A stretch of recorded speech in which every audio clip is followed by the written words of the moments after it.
Beechcraft Golf Sierra Kilo, continue for west departure.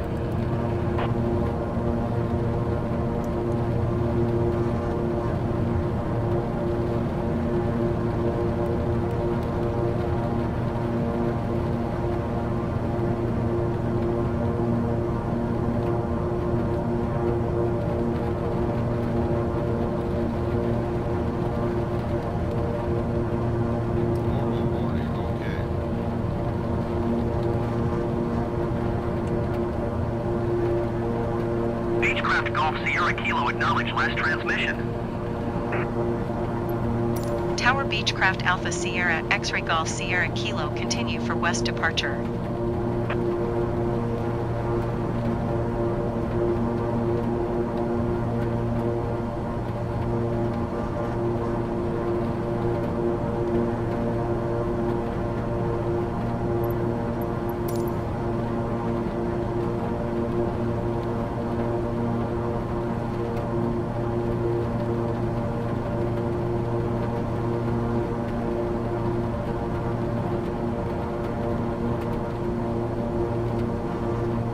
Beechcraft Golf Sierra Kilo, leaving my airspace, frequency change approved.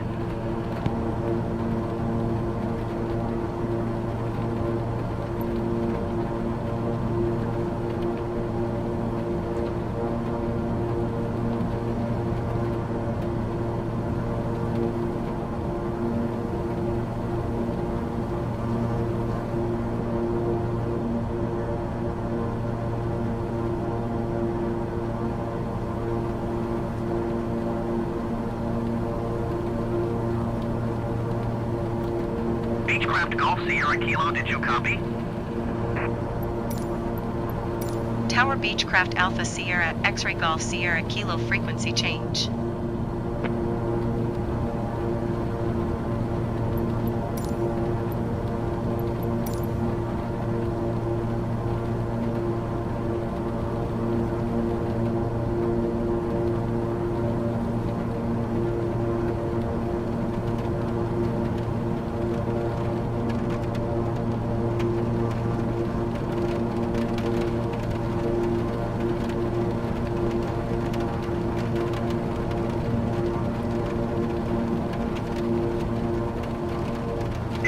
This is 2177 Heavy. You are 12 miles northwest of Cancun. Contact Cancun Tower on 118.9er when inbound on the approach.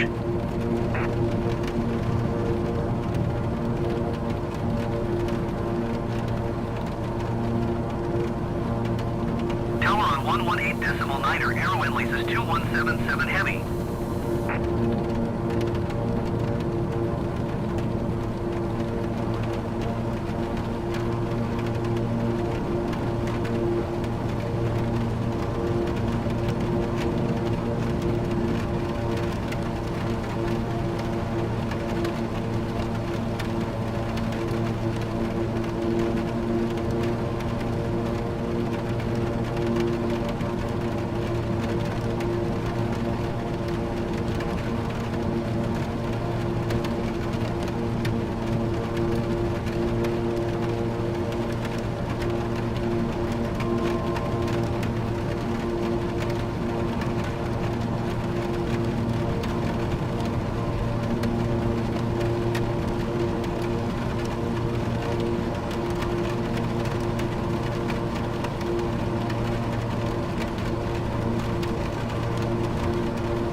much as I love America is a great deal. Also, novelty aside. A Democratic whistleblower claims that Senator Adam Schiff leaked classified information in order to undermine President Trump during the Russiagate scandal. Remember that? It was Russia, Russia, Russia. House Judiciary Committee Chair Jim Jordan, great to have you here. Congressman, you say this whistleblower is credible. Why? Well, because it fits with the narrative that we've seen all along. It fits with what we've discovered all along. First, they spied on President Trump's campaign. Then we know, based on what Director of National Intelligence Tulsi Gabbard brought forward a few weeks ago, that they specifically changed the intelligence community assessment. They changed the presidential daily brief between 2016 election day and January 2017 inauguration day. So now we find out, after all that happens, they're trying to leak classified information based on this whistleblower to undermine the president. So it's entirely consistent with everything they did to undermine President Trump. And I think the real question is finding out exactly if that happened, which it looks like it did. It fits with everything else we know. And then second, why didn't Christopher Wray give us this information? Why didn't he tell us? I mean, we asked for all this information for years. Why does it take clear until we get to Kash Patel as director of the FBI before we get this information? All right, let's move on. Congressman, one of your Democrat colleagues says that the D.C. crime crackdown is all about intimidation. Listen to this, I'll get your thoughts.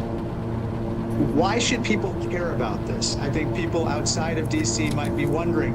It's because Trump, again, is trying to exercise a power grab that is meant to intimidate people in other places, to prevent them from doing what they're doing in exercising their rights, in criticizing him, in going about pursuing policies that might be in conflict with the ones that he wants. And he wants to basically silence them and intimidate them from exercising their rights. And that's what's not going to happen. All right, what do you say to that, Congressman? It's ridiculous. It's about stopping crime. Everyone knows crime has been crime has been on the rise in so many of our major cities. And particularly, this is about helping families who've been in this environment. They want safe streets. They want safe communities. They want to be able to go out at night. They want to be able to travel around their neighborhood and not be nervous about what's going to happen to them or their children. This is about stopping crime. And look, all the data shows that the violent crime rate in our nation's capital compared to other capitals around the world is way too high. And as we're coming up on 250 years since the Declaration of Independence next year, President Trump wants a safe capital for the people who live there and a safe capital for people who come to visit, especially as we get ready to celebrate 250 years of the greatest country ever. That's what this is about. The left can say what they want, but we know what this is about. It's about stopping crime. Well, you live in D.C. Do you feel safe? Well, I tell you what, we're in a little different environment because we can travel from that House office building to the Capitol. You never have to go outside. There are days I never go outside. So we're in a different sort of environment than people who live in and around the Capitol and live in the district. The families who have to live there, go to work. But even members, we had, a few months back, one member had their car hijacked while they were, or carjacked, I should say, while they were coming to work. So this even impacts, members, but we're largely in a different, I think, because just where we're at around the Capitol with Capitol Hill police so close, it's a little different than the people who live in the district itself. President Trump wants to clean that all up for everyone who lives there. This is our nation's capital. It should be safe. It's a beautiful city with all the history there, with tourists coming in. You want to make sure it's a safe environment for all those reasons. Yeah, I mean, who wouldn't want that? Congressman Jordan, as always, thank you so much for joining us today. We do appreciate it. Thank you, and happy weekend to you. This isn't just another wallet ad. This is the wallet I carry every day. Okay, don't hit that skip button. Let me just explain. So you see this wallet right here, which is American tradition. Same ultra slim form, now with bold tattoo inspired artwork. Finally, it's back in stock. Now don't let the artwork fool you. This thing literally performs. It's made from aluminum or titanium. Holds up to 12 cards, blocks RFID, basically built to survive literally anything. If you're like me and you've ever lost your wallet, this one's trackable with an AirTag attach. Wallets aren't exciting until you stop.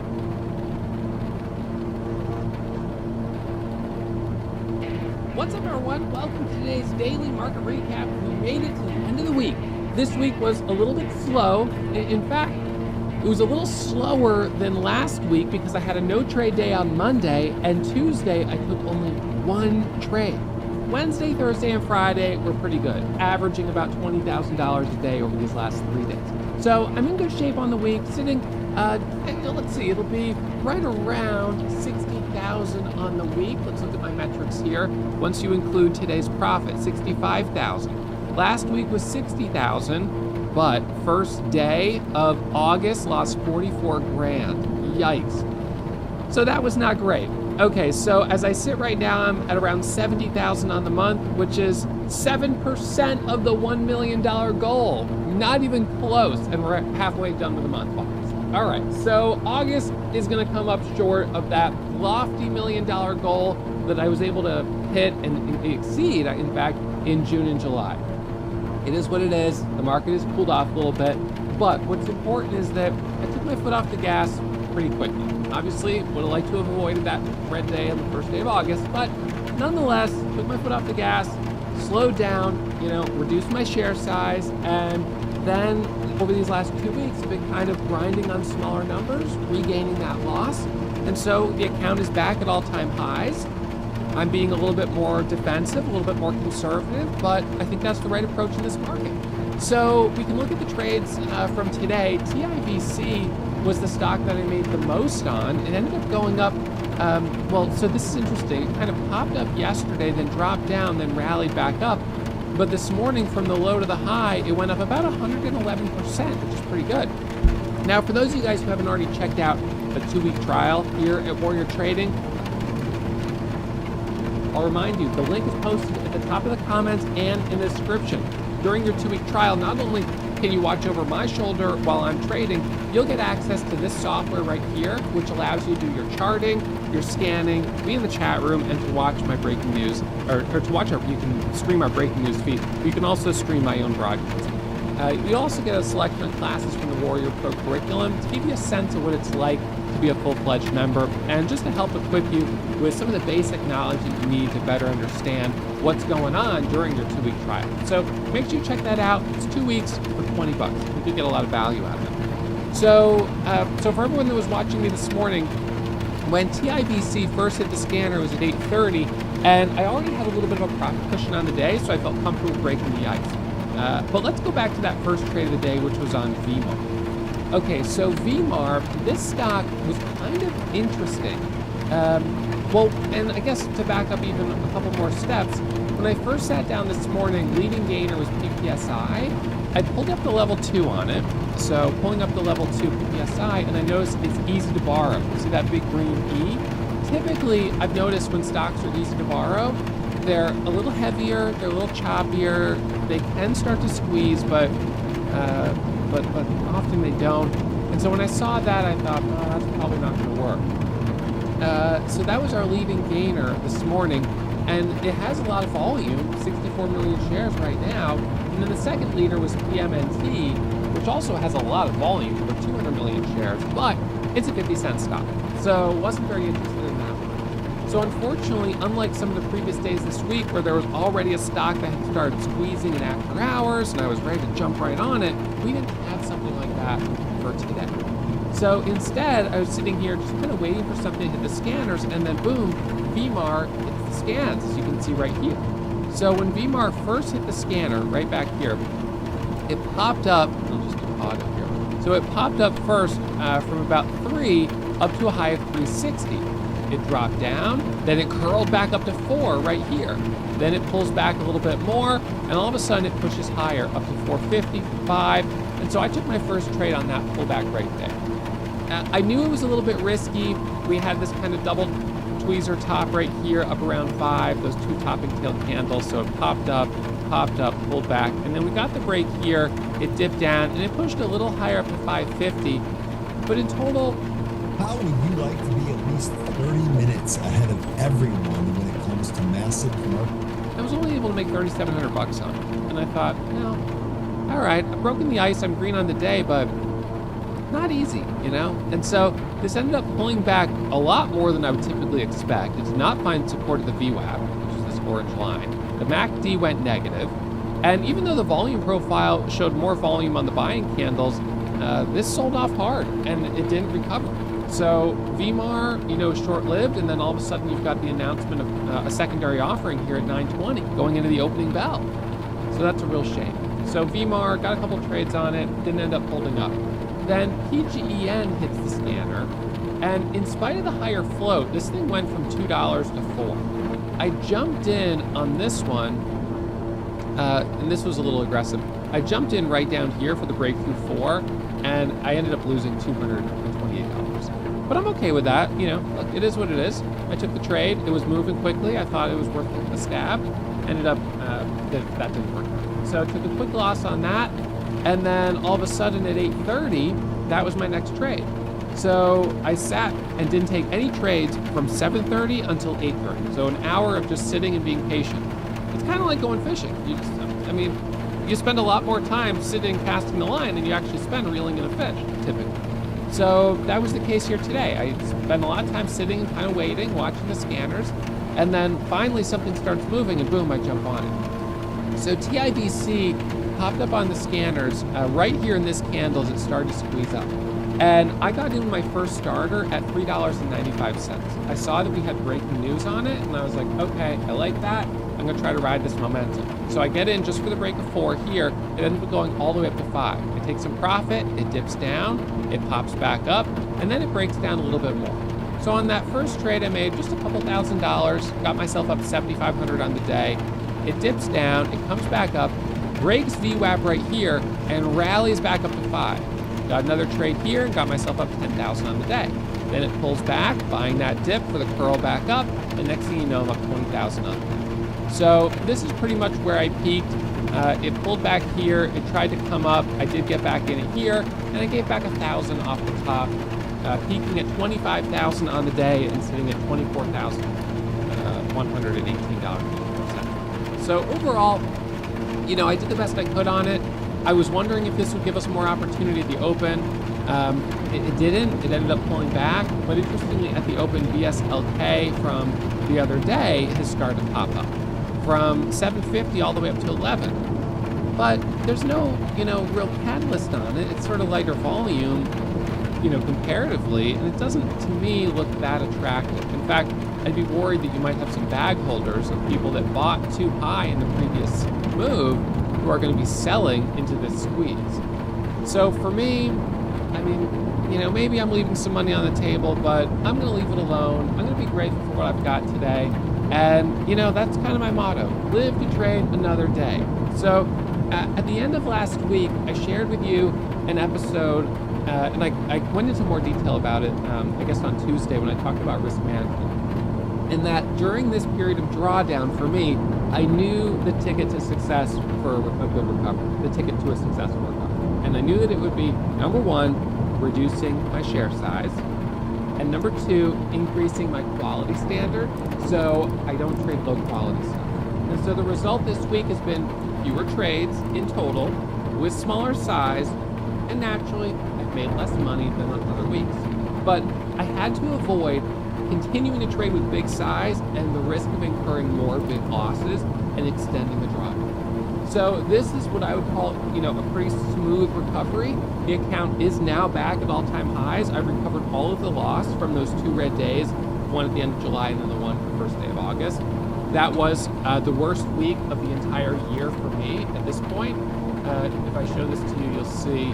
So finished that last week of July down, the last week of July, I was down $5,000 on the week, not including the $44,000 here, which is part of August 1st. So in total, I was down $50,000 on that week, the -5 plus the minus 44, so 49. We'll round up to 50, that's fine. So finished down $50,000, which made it my first red week of the entire year. And right now on the year, I've got 1, 2, 3, 4, 5, 6 red days. I would say that's pretty good. That's better than other years. I'll certainly say that. But obviously in this last... Check out this APY on uninvested cash. With Robinhood Gold, you get significantly higher rates than without a gold. Month or so, I've had 4 red days. So, 1, 2, 3, 4. So that's not ideal. I mean, I'd prefer not to be that I kind of got clustered together there. But things cooled off a little bit. I got a little aggressive, and so anyways, there's nothing wrong with having red days, but when you have a drawdown, then you've got to be thinking about how can I recover this, carefully. And so, my recovery here I think has been pretty well calculated. It's been slow and steady. So, recovered all of that loss within a week, basically. This week has just been adding profit, but I felt like I was a little behind the ball on the month of August, so just had to kind of keep moving in the right direction. And so now we're halfway done with the month, and yeah, I'm only at, about 70,000 on the month, which is 7% of my goal. So we've got the next 2 weeks to try to, have a really strong finish. I suppose the best thing is that what we can have hope in is that we did have good momentum this week on BSLK. That was a fantastic 500% move. And we had a 300-400% move on ATNF as well. So we had a couple big moves this week. They were at different times of the day than what we're typically accustomed to, but nonetheless, that was good to see. So I can be hopeful that we'll get some more action like that, next week. Well, whether or not we get more of it today, I'm not sure, because yesterday was slower and now we're at the end of the week. So I think people are kind of taking their foot off the gas going into the weekend here. But, I'll be back at it bright and early Monday morning, streaming at 7 a.m. Eastern. So for those of you guys that haven't already done the 2-week trial, make sure you check it out. You can study up over the weekend some of those classes to help you make the best of the 2 weeks. And I look forward to seeing you bright and early on Monday morning. Thank you guys as always for tuning in. If you enjoy these episodes, I hope you hit the thumbs up and subscribe to the channel. And I'll put the link to that episode on risk management right here, and to another episode that you guys might enjoy. So check those out, and I'll see you back here on Monday.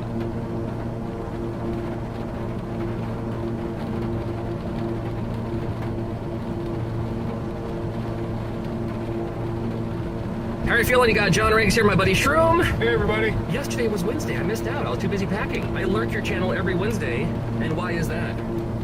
Because it's fun and exciting. It's world famous. World famous Community Tuesday.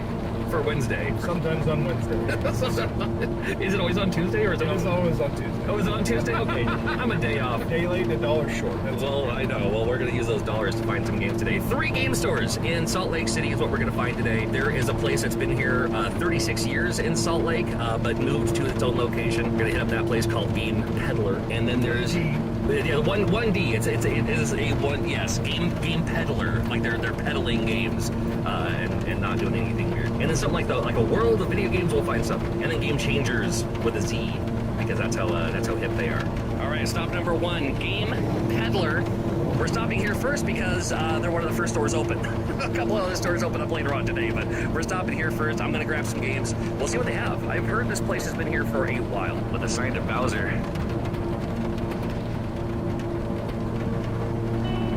From your first note to your next big thing. Up in the corner, we find ourselves at Game Peddler. 35 years been in Salt Lake City. This location for 6 years, I immediately see. That's not it. Where was it? There it is. Right there. Cuba War. Something I don't see every day. Anytime I see a Virtual Boy and games available, that's always good news for me too. Again, just something that you don't see too often. Here I am looking at the Virtual Boy, a boxed Mario World. Well, you don't find a box too often because Mario World came with the system, so why would you buy a second one? Well, they have one here, boxed 1 or 2. Lunar on Sega CD. Got the 3DS XL Super Nintendo Edition. There's all kinds of cool stuff. It's just stuff you never see. I want to pan up front here with the power pad and short order explode. I love it. But of course, I'm always cool just to look at the old school NES games.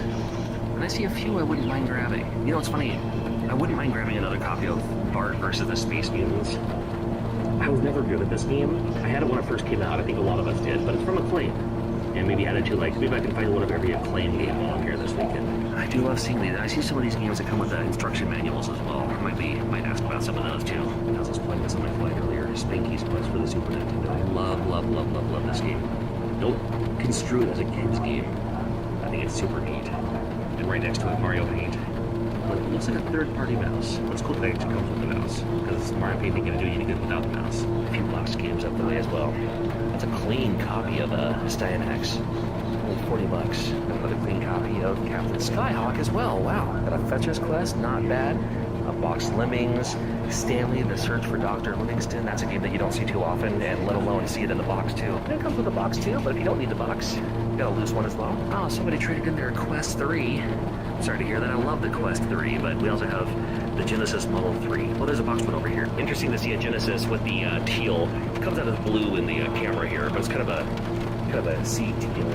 The Model 3 Genesis, my goodness. I'm gonna look over here with the Xbox down the way a little bit. They have a few DVDs here as well. They have a buy two, get the third one free. Oh, so this is buy two, get two free. Excuse me. Not just one, buy two, get two free. And we got anime too. Anime and horror. Well, it's all you really need with DVDs anyway. But you pan around PlayStation 2, PlayStation 4. I'm sure they have PlayStation 3. Oh, right next to it. Oh, that'll work. And then PlayStation 1. So you have 1, 2, 3, 4. I do like the Rob the Robot as well. That's super fun. Nice selection of Wii games here. You saw a couple more behind the counter there. Even some GameCube. Tony Hawk Pro Skater 4, only $12.95. GameCube's a good thing to be grabbing right now. If you're looking for those in a PSP. Got the Wii U behind the counter. Well, Game Boy Advance. You know, some GameCube, Game Gear, sorry. I am looking forward to maybe grabbing some more Genesis. I'm so much, after coming back from Brazil, so much of a Genesis mood. And Game Peddler might have a couple of games that you're looking for. Little Mermaid is a fun one. I know the NES one better, but the Genesis one's actually really good. Fatal Rewind. I remember enjoying that one too. Even a couple Master System games too. That Master System version of Altered Beast, I used to have that back in the day. I had it for the Genesis too, but I wanted to compare them both. A little bit of everything here, even Sega Saturn. Some stores are too scared to be having Sega Saturn games up here, but they have them. Come on now. Is the Switch games, and then even a few for the Switch 2. That might be looking for Switch 2 games to add to my collection here. Well, another very good store. He did ask that I just not film the employee, which I'm cool with.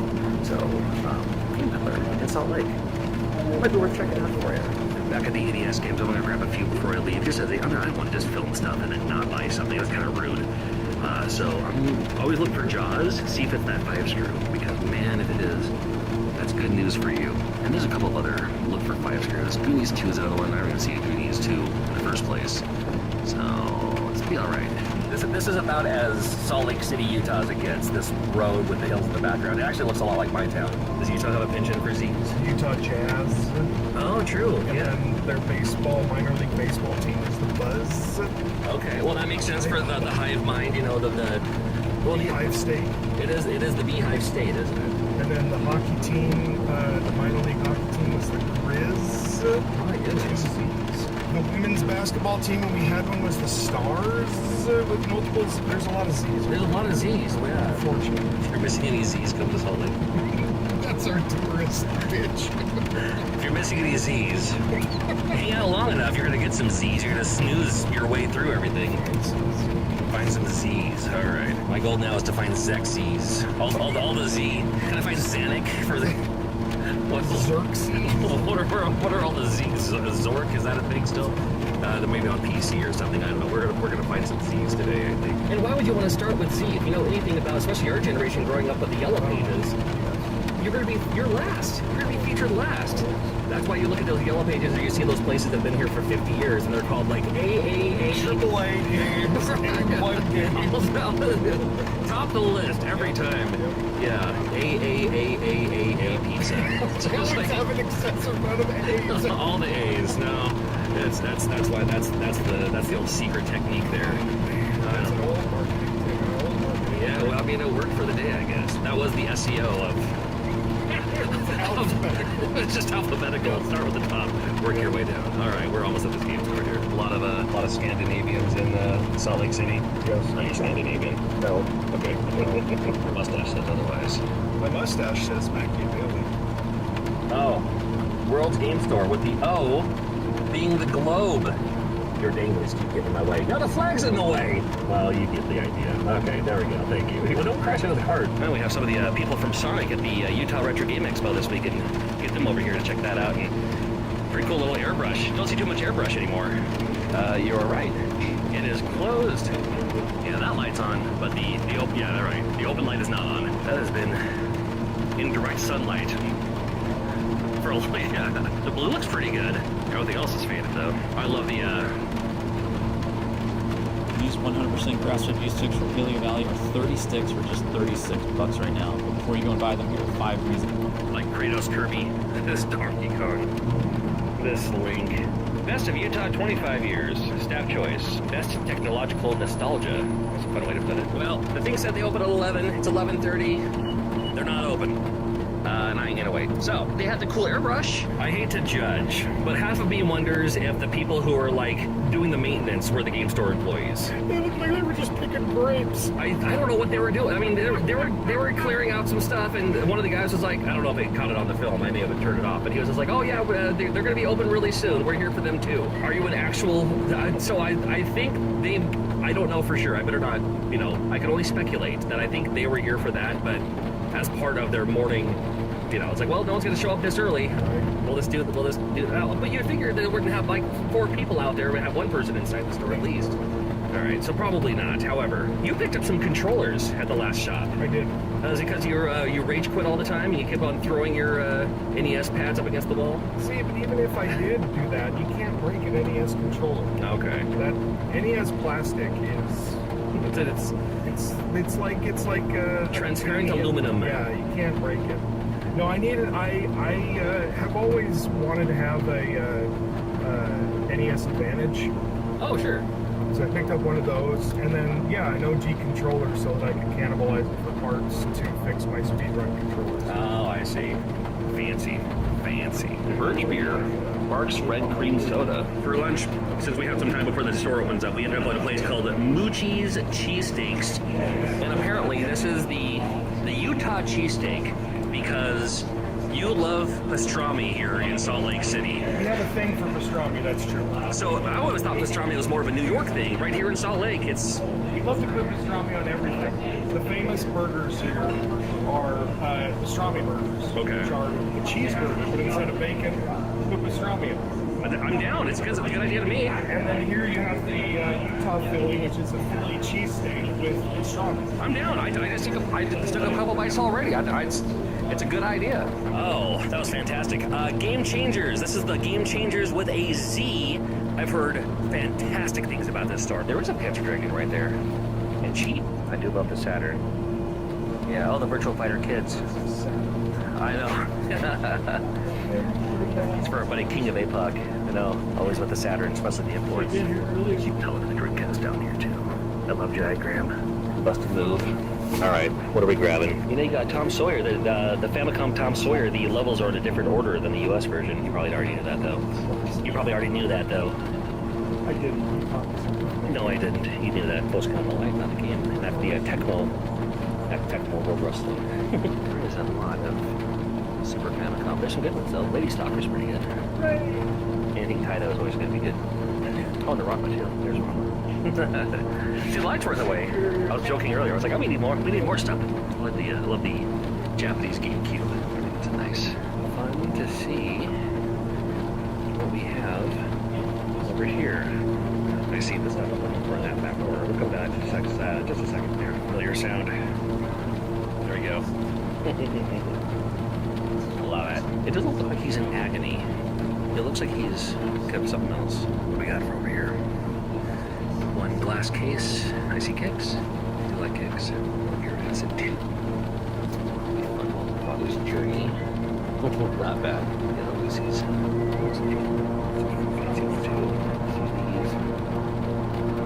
They are as well. I love the, I just noticed the decor.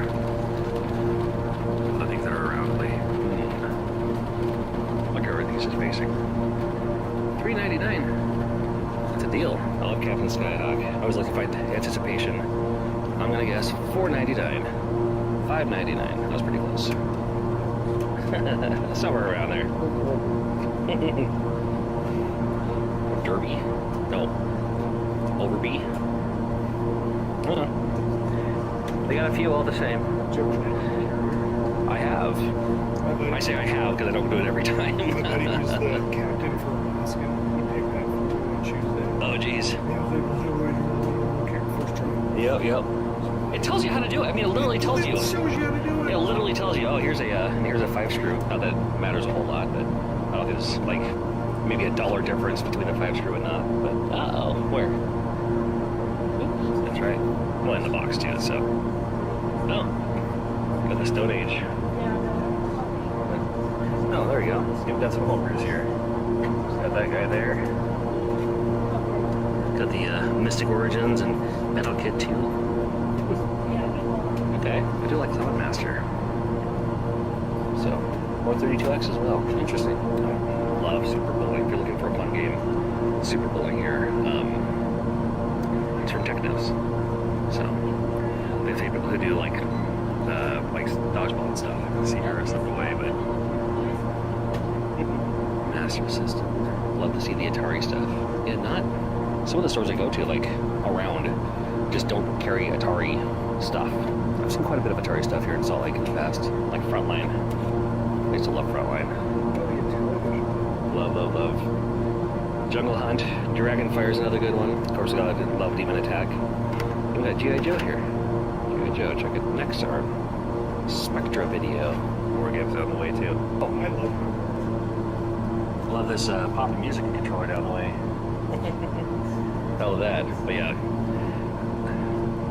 Love the Retro Fighter stuff. I love it when they have their own shirts too. Game Changers. I do like how it's $3.99 for that one. Kings of the Beach, are we gonna do $5.99? $6.99. See, $1 off every time. Maybe I haven't looked at prices in a while. $9.99. $9.99, perfect. There's another $9.99. $8.99. See, already saving money. Look at here too. This game here. This is the Famicom version of Chubby Cherub. I actually did not think I was going to see one of those here today, especially here in Salt Lake. Yeah, for the Master System. That's right. It's a little bit harder to find. Someone in the UK, I think. Please toss it out there. I was going to grab Lady Stalker, and he's like, "Well, I got one of these." He didn't actually say it like that. I was just mimicking his voice there. Yeah, this is you ever played Landstalker for the Genesis? It's like a it's the same thing, but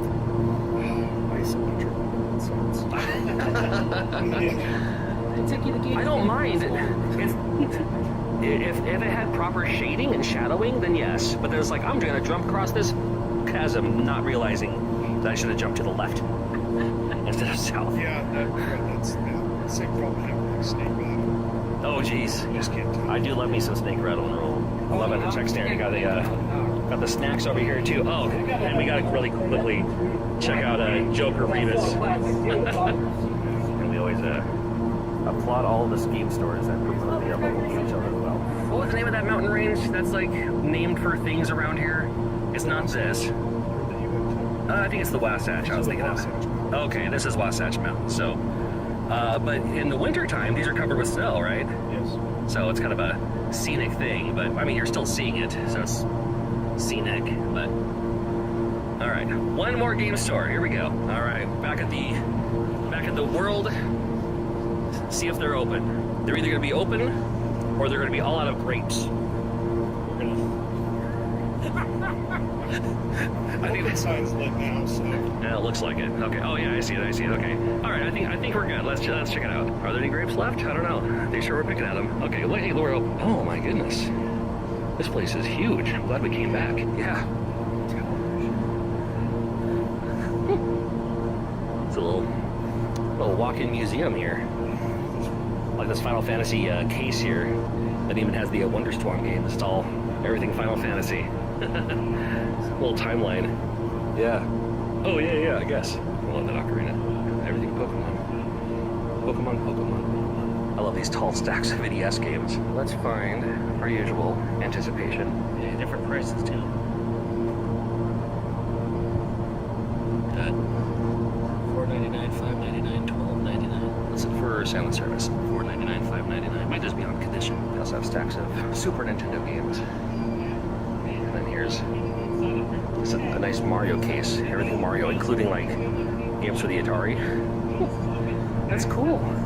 Got Genesis stuff over here too.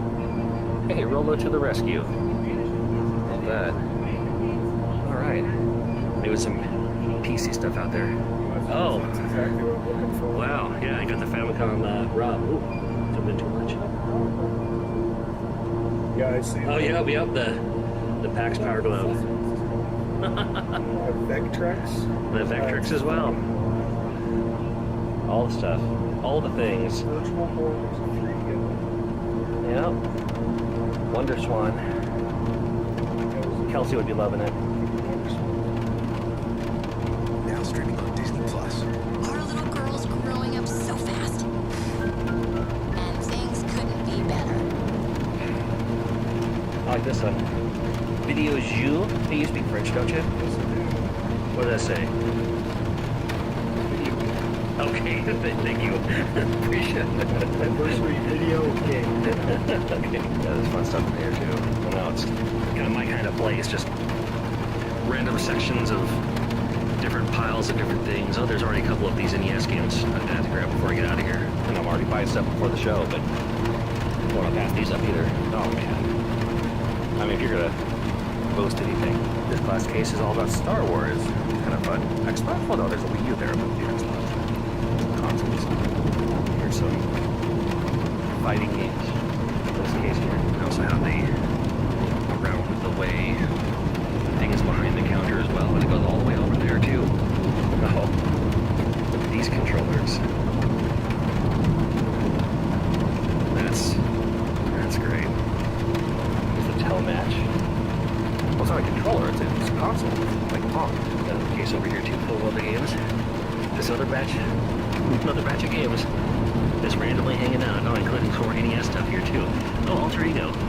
That's a homebrew indie game. Maybe I should just bring my own game and put it on the shelf. See how long it takes me to find out. Good to see Integrate 1, 2, and 3 at the same time. We got the top loader as well. Alright, more Game Boy and stuff. I do like the Game Boy here. Just random stuff everywhere. Always love to see the Sega Master System. Got more Genesis as well.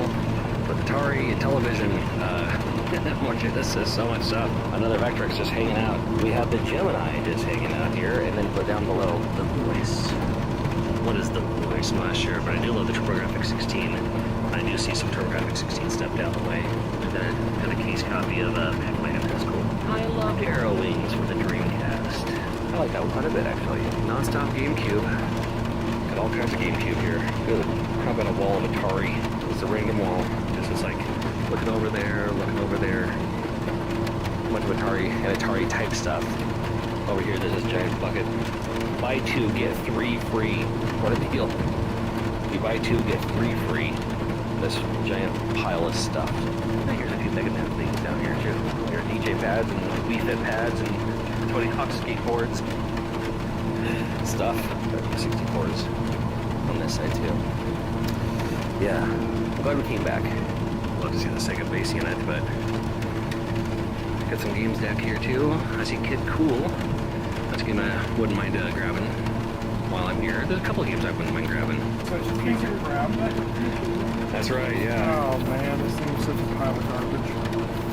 It was really cool. I mean, we almost saw the wizard. Yeah, it was a fun idea for a thing. It was funny because it had the you could type in the codes and everything. I would sometimes just play it as like the D-pad with the.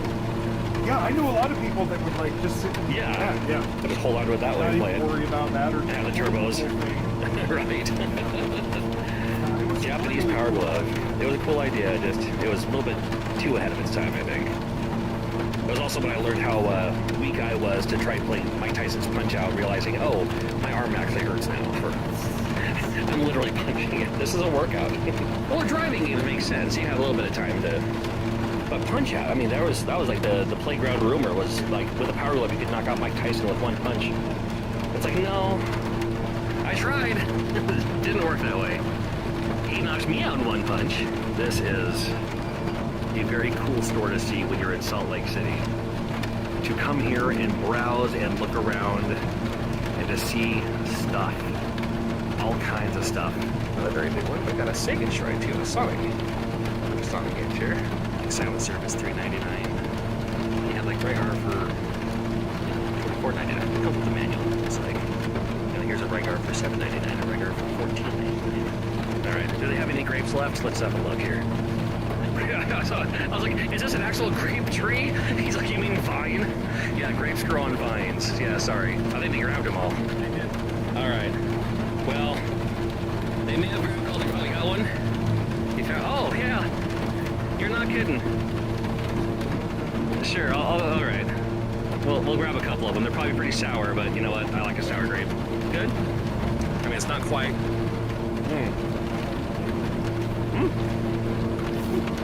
I mean, it's a warm grape, which is kind of weird, but I know mine are usually like in the fridge where they're super cold. It's actually really good. They didn't grab all the grapes, but you grabbed the Japanese Power Glove. We're gonna see this on your stream coming up, maybe. Yeah, Max Power. We're looking forward to this. All right. Get your limited edition discount before it's gone forever.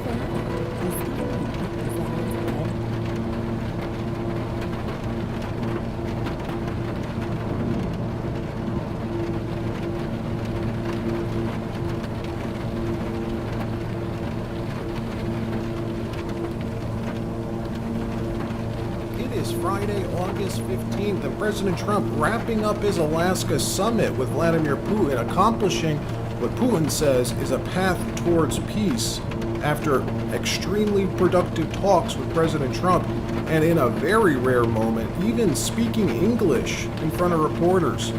Wait till you see this. The two leaders meeting for the first time in years, Putin admitting this war never would have happened if Biden weren't president. History was made today, and it was nothing like Trump's Helsinki meeting. We'll show you everything. The media doing their best to sully the summit. CNN, in fact, going as far as being caught live on a hot mic, plotting to twist and manipulate this event. You won't believe this. Anderson Cooper caught red-handed, and more stories as well from around the country, including an update on D.C. Dems finally figuring out the point of federalizing D.C., and they are losing it, suing the Trump administration. Thank you very much, Vladimir. Next time in Moscow. Oh, that's an interesting one. I don't know. I'll get a little heat on that one, but I could see it possibly happening. Thank you very much, Vladimir. And thank you all. Thank you. So President Trump meeting Vladimir Putin at Joint Base Elmendorf-Richardson Air Base in Anchorage, Alaska today. The energy at this summit was reportedly off the wall. MAGA folk lining the streets in Anchorage, the U.S. even taking the Russians by surprise. The moment Putin met Trump on the tarmac, being greeted by F-22s and the super secretive B-52 stealth bomber doing a flyover, flying right over Putin's head. The symbolism clear, putting Putin in his place before these negotiations with a reminder who the big guy is in these negotiations. Watch.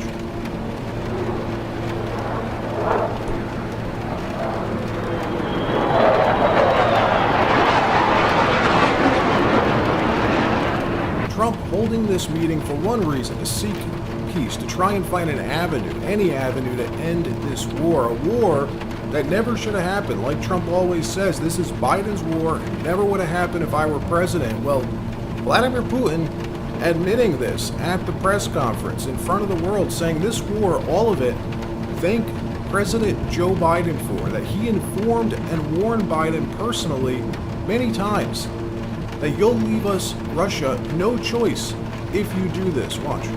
U.S. And in the end, I would like to add one more thing.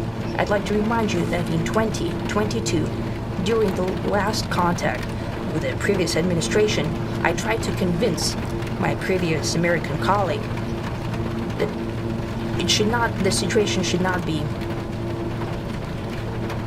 brought to the point of no return when it would come to hostilities. And I said it quite directly back then that it's a big mistake.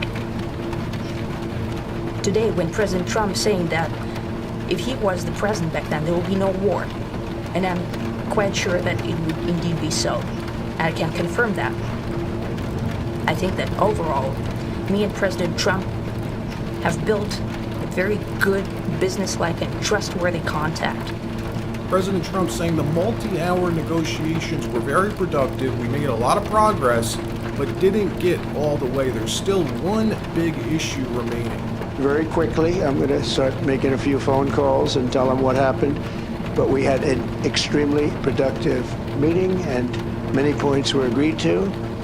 There are just a very few that are left. Some are not that significant. One is probably the most significant, but we have a very good chance of getting there. We didn't get there, but we have a very good chance of getting there. I would like to thank President Putin and his entire team, whose faces, who I know in many cases, other than that, whose faces I get to see all the time in the newspapers. You're almost as famous as the boss, but especially this one right over here.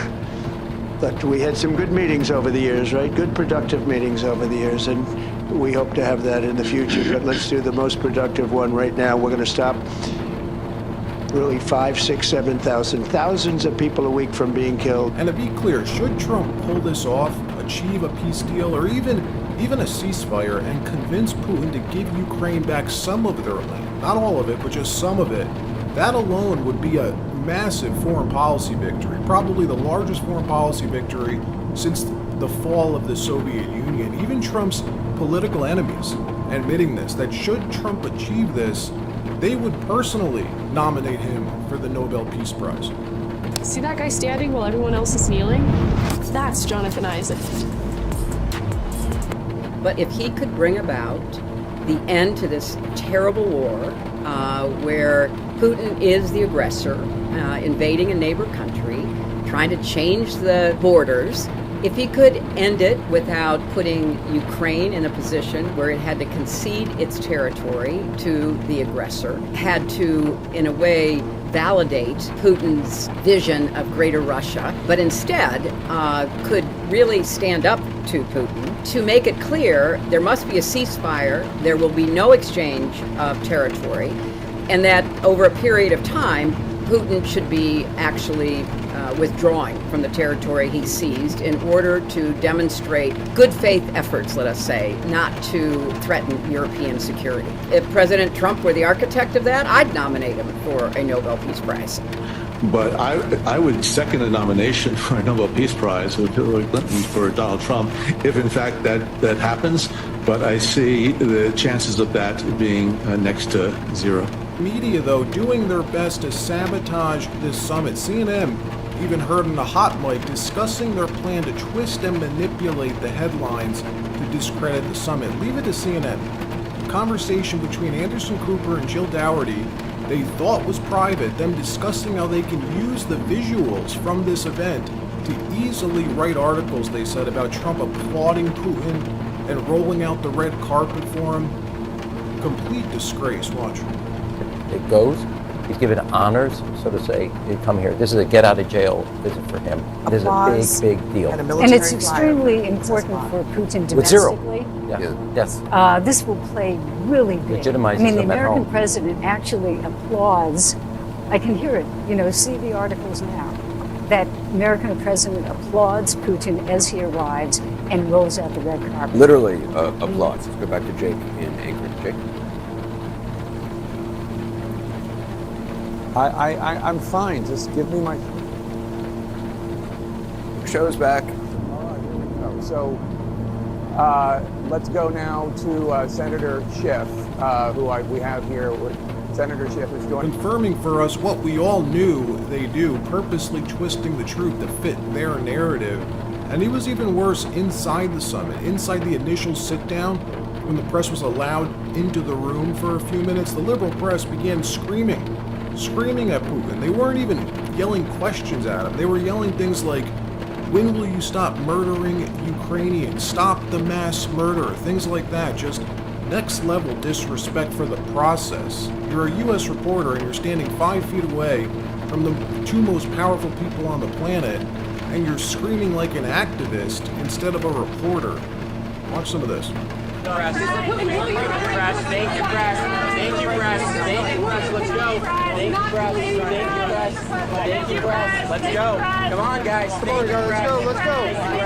Thank you, press. Let's go. Thank you, press. Thank you, press. Now, Trump made it clear before this summit even started that he's not there to negotiate on behalf of Ukraine. He's there representing his own country, the U.S., and to try to mediate. try to exchange ideas, options, create an avenue, any avenue to stop the war. The goal, to convince both sides to a ceasefire, freeze the war, the fighting, and then continue talks to bring about a full and lasting peace. Meanwhile, Trump's crackdown on DC crime continuing. The White House releasing this video showing federal authorities arresting an activist last night who assaulted a federal officer 2 days ago. Watch this video they put out.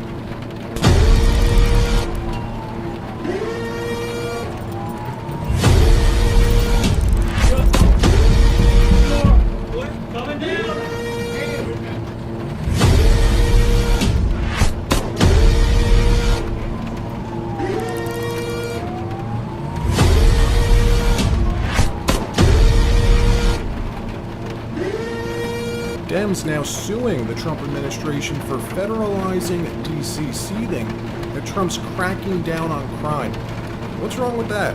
Suing to get their crime back.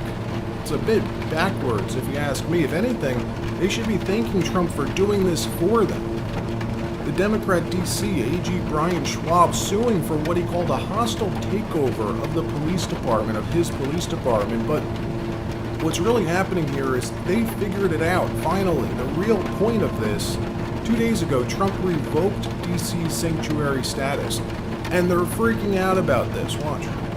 And as Chief Smith has said in the papers, in her nearly 30 years of enforcing the law, both as a federal law enforcement officer and as chief of police, she has never seen any action that causes more risk to the public safety than the actions of AG Bondi last night in her Bondi order of about 7:45 at night. Now, we had theorized on Monday that this was the real reason behind Trump federalizing D.C. It was primarily about immigration, to take over the MPD, get access to the jails and the jail records so ICE could have that data, the data that they've been denied for almost 15 years now, and it's working. Tom Homan even confirming yesterday that this so far has made ICE's job way more safe and much easier.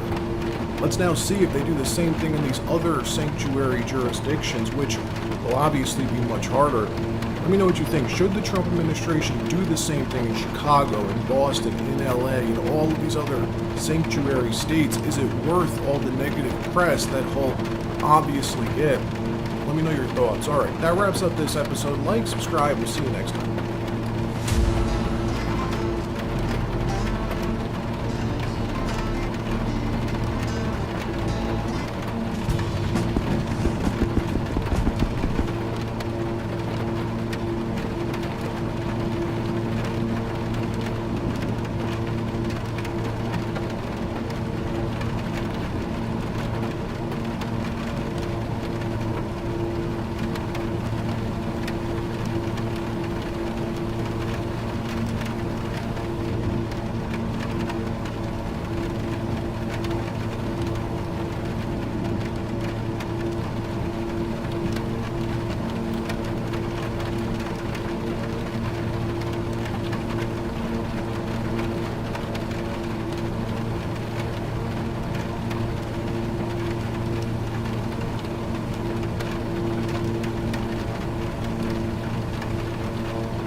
are a lot of people here.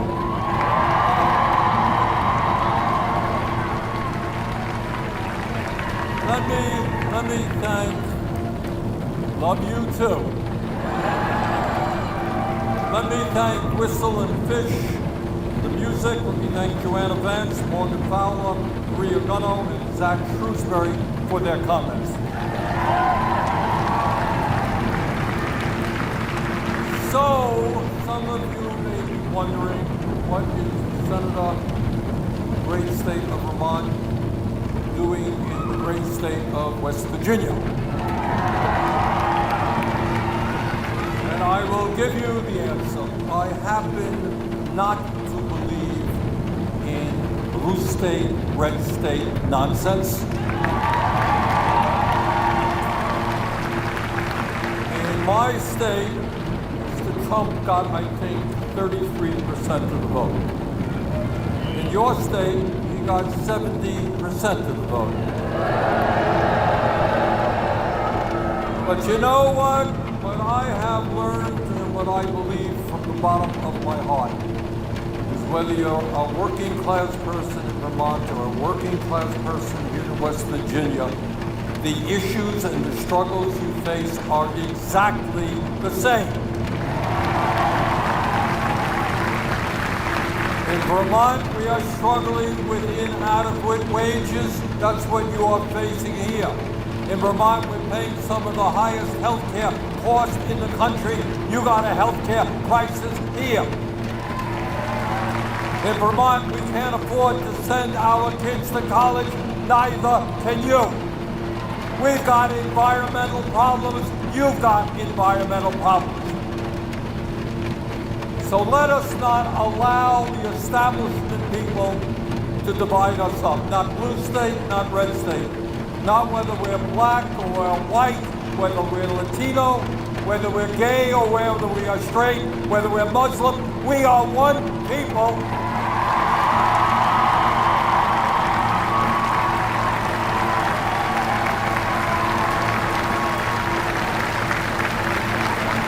And if we stand together, we can do enormous things, because at the end of the day, and we'll talk about this in a moment, the 1% and the oligarchs have enormous wealth and enormous power, and that is true. But while I am not a PhD in mathematics, I do know that 99% is a hell of a lot larger number than 1%.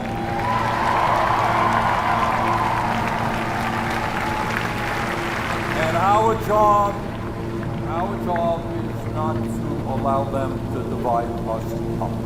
Now, let me just talk a little bit about who I am, in a sense, why I got involved in politics, why I'm here today.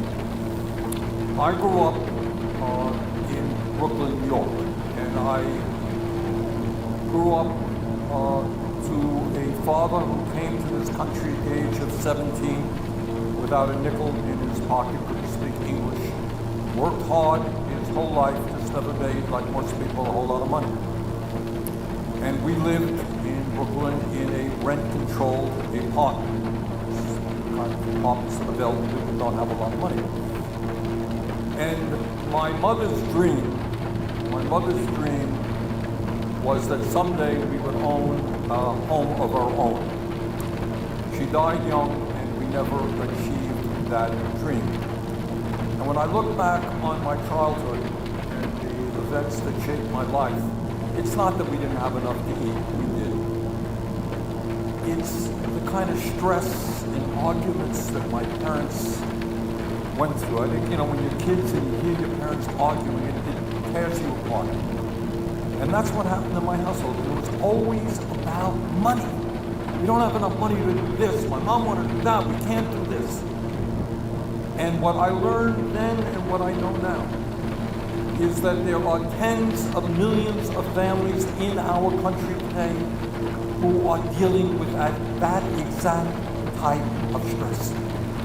And what our job has got to be is to understand that we are living not in a poor country. If we were living in a poor country, I would give you a certain speech. We are living in the wealthiest country in the history of the world.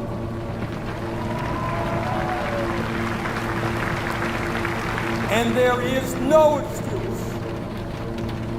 excuse that in this country today, 60% of Americans, probably more here in West Virginia, are living paycheck to paycheck. So let me tell you a little bit, but you're not going to see on corporate media. You're not going to hear on the floor of the Senate or the House. And that is, right now in America, we have more income and wealth inequality than we have ever had in the history of America. Today in America, if you can believe it, and it really is quite unbelievable, and I think a lot of folks don't believe it, but the truth is that you got one man, Mr. Musk, who owns more wealth than the bottom 52% of American households. You got the top 1% owning more wealth than the bottom 93%. You got CEOs of major corporations making 350 times what their workers make.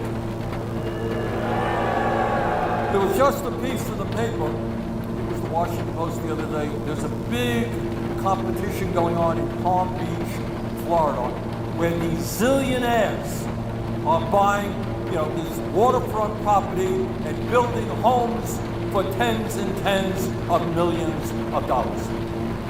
So the bottom line is that the people on top today are making money hand over fist.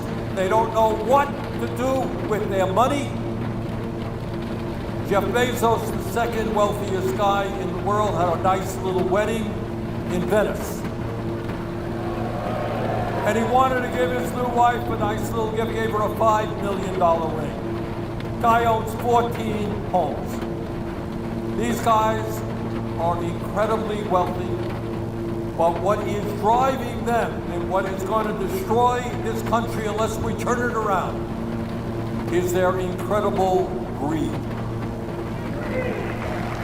They are very religious people, and greed is their religion. They worship on the altar of money.